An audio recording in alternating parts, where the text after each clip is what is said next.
teeth in my mouth, my hair unkept, in the same shirt I was wearing yesterday.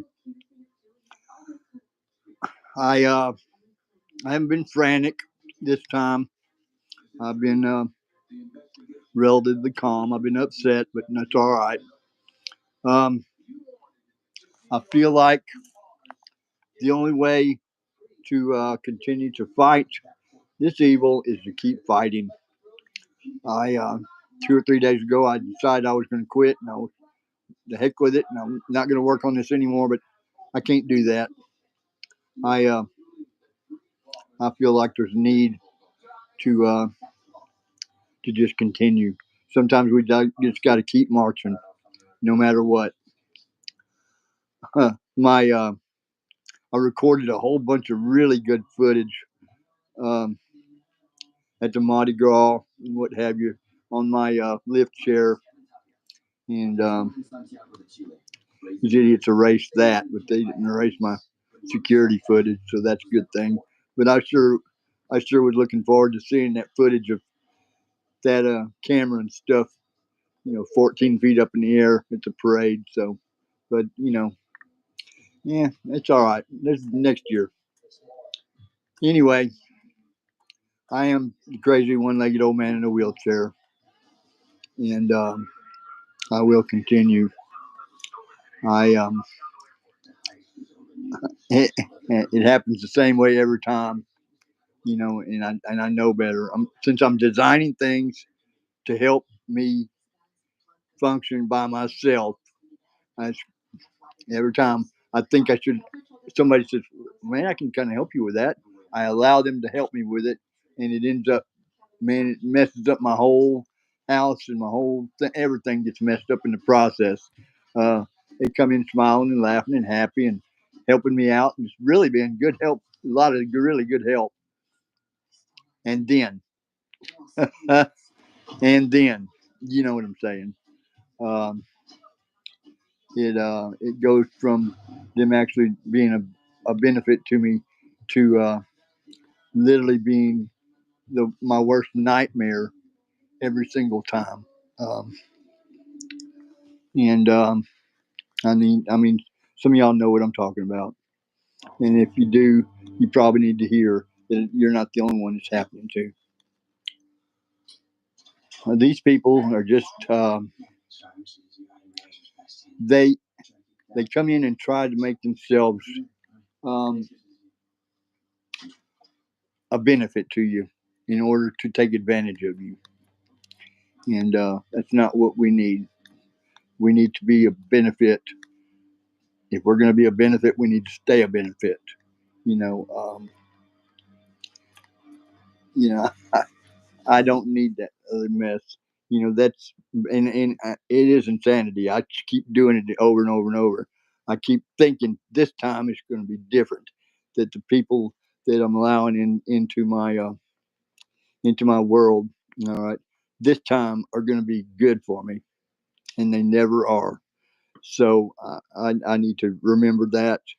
Um, I always have to remember that because to me, it's just me and people is just another addiction. All right, it's just another addiction. Is me, you know, falling in with somebody that talks really good. Um, I'm not an eloquent speaker. Um, I I can't remember my lies, so I don't tell them. Um, you know, I'm very thankful today because I said I wasn't going to do this, but I actually called the preacher and he came out to the house and helped me move some stuff around so I could actually get around in my house today. He helped me find my medicine that was hidden from me so I could take my medicine. And I talked to him a little while and we said a prayer and he took off, and I really appreciate that. Um, but I don't want to make it a habit of having to call and reach out to somebody all the time to take care of my problems. I want to take care of myself from now on. So I'm going to tomorrow. I'm getting up and I'm going to start in one corner once again and work my way through this stuff. And hopefully I can get it wrapped up and cleaned up in a timely manner so I can go back to working on what I want to work on, and that is building handicap devices for handicapped people and stuff that people need, for their breathing and what have you. And it's designed by somebody that knows what we need. Me, I know what we need to get by. I know what it takes to get around, and it doesn't matter that they may have seen some of my ideas, and got an idea of how I'm going to construct it, because they're not me. They really still don't know what they're doing. All right, um, because my mind works just a little bit different. I built that chair, and he helped me with it, helped me finish wrap it up, because it was a little bit heavy. Some of the stuff I needed to do, and I couldn't pick it up. But I built what I call an Edison switch on it, and it's basically a a piece of wood with contacts on it. That when you rotate the wood, the contacts hit on two different places, and that's the type of switch that Edison would have used back in the day. He wouldn't have went down to the hardware store or whatever and bought a reversing polarity switch. He'd have made one, and so that's what I did. I made my own reversing polarity switch, and I call it my Edison switch. And it looks like a suicide shifter on a motorcycle, and that's how I raise and lower that chair up and down. I think it's really cool. Um, I've got a bunch of designs, and I really and truly can't wait until you can see them. But if I don't, if I keep trying to get somebody else to help me, you'll never get to see them. So I'm really gonna have to buckle down and make sure that I just do it all myself. And because if you want to do something, sometimes you really just got to do it yourself. Um, and like I said, I'm really glad that today all the stuff that happened didn't take me spiraling off down the wrong road. Um, it really just made me sit back and think about what I needed to do to continue on my path, and what God has set before me and what I'm supposed to do, and that is to be helpful for others.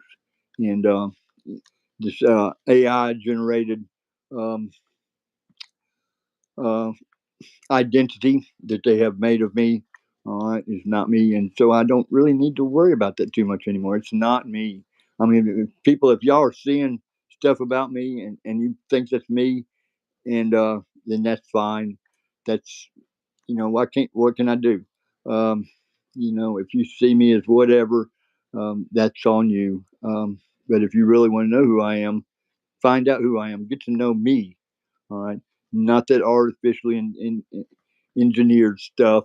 Not that story that they use plug and play on in order to make me look like whatever. Um, because at least now I know how it's being done, um, and maybe it'll get stopped. I don't know. Uh, so I do know, like I said, that all they have to do is say, "Hey, I want to write a story about a crazy one-legged old man in a wheelchair. His name is Pat. He's got a dog named Queenie, and what they can say he's smoking crack, and he's chasing women on the street corners, and occasionally he's killing people." Then that thing will write the story just like that. And then if they don't like it, the way it's coming out, they can tweak it and add some other narratives and what have you, and have it coming out even better. All right, then they can take some videos of me. All right, and they can plug that story into it, and it will literally create a whole video of me doing this stuff. And I couldn't believe it. I could not believe it. I mean, some of the stuff that I've seen just it turned me for a loop. Uh, some of it I looked at and it was pictures of me, and I started laughing. I was like, "Come on, really? that, that's unbelievable." But it is real, and so and identity theft. Let me tell you what, that it's more than what I thought it was. I never really realized what identity theft was until I started going through it. And also the different hoops I have to go through to try to get it straightened out is it's just phenomenal. Um, I did call a couple of my creditors and say, look, the money's in the bank right now. You need to get it right now because I don't know if it'll be in there tomorrow. And some of them did, so that was good. I was happy about that. And I had money that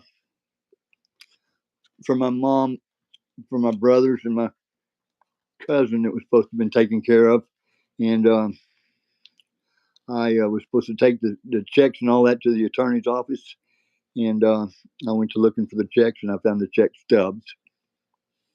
And I said, "Oh no!" Which, of course, my house had been gone through too.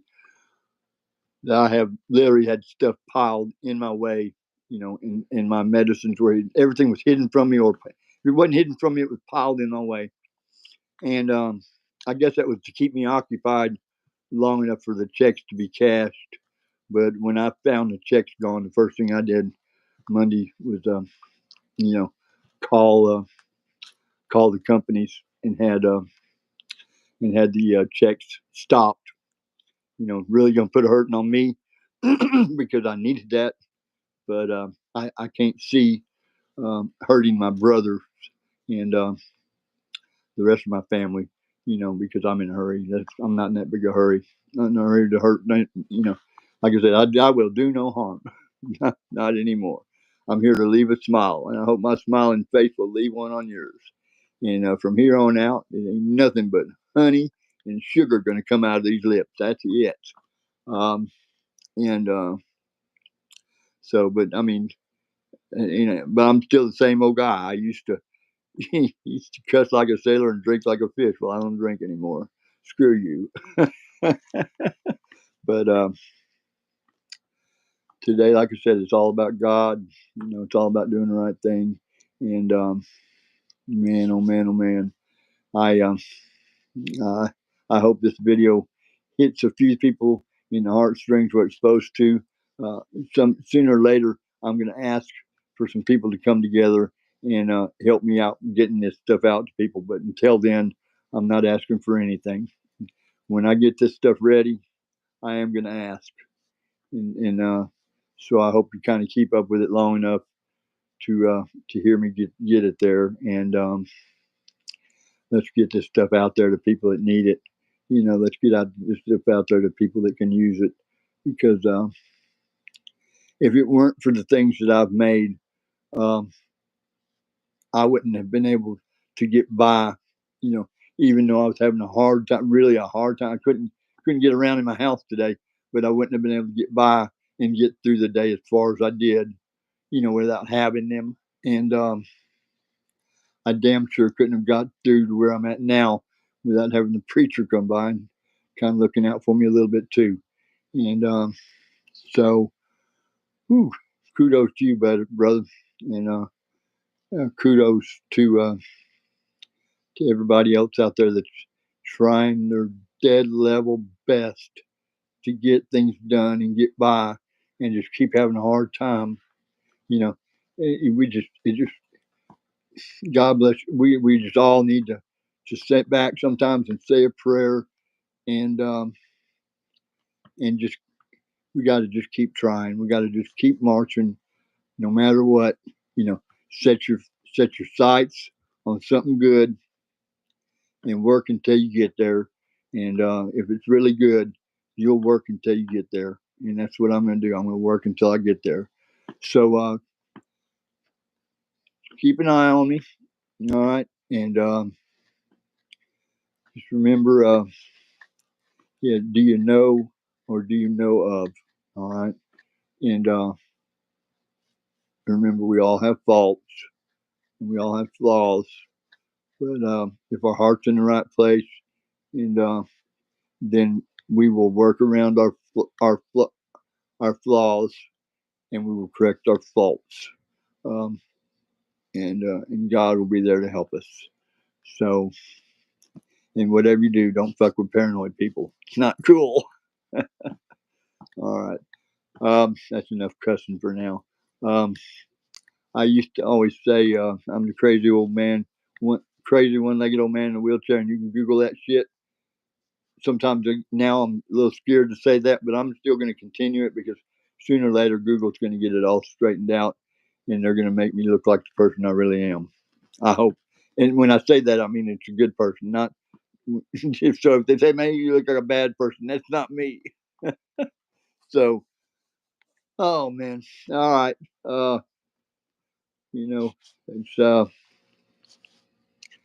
I'm just running around in circles now. But like I said, I'm gonna tomorrow get up, uh, take a bath, and eat my breakfast, and I'm gonna start on one corner, and hopefully tomorrow I can get my room cleaned, and then I'll go from there, and it's